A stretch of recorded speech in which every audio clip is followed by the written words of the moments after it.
ملتان میں سی C D نے 8 سالہ بچی کو جنسی ہراساں کرنے والے ملزم کو زخمی حالت میں گرفتار کر لیا۔ ترجمان سی سی ڈی کے مطابق ملزم کی موجودگی کی اطلاع پر سی سی ڈی ٹیم نے چھاپہ مارا۔ ملزم نے سی سی ڈی ٹیم پر فائرنگ کر دی۔ اس دوران فائرنگ کے تبادلے کے دوران ملزم زخمی ہو گیا۔ ملزم نے سال 2023 میں اپنے سگے بھائی کو قتل کیا تھا۔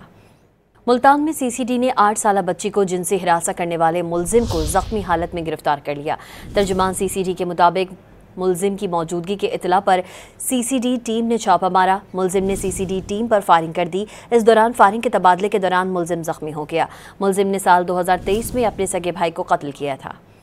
ملتان میں سی سی ڈی نے 8 سالہ بچی کو جنسی ہراساں کرنے والے ملزم کو زخمی حالت میں گرفتار کر لیا۔ ترجمان سی سی ڈی کے مطابق ملزم کی موجودگی کی اطلاع پر سی سی ڈی ٹیم نے چھاپہ مارا۔ ملزم نے سی سی ڈی ٹیم پر فائرنگ کر دی۔ اس دوران فائرنگ کے تبادلے کے دوران ملزم زخمی ہو گیا۔ ملزم نے سال 2023 میں اپنے سگے بھائی کو قتل کیا تھا۔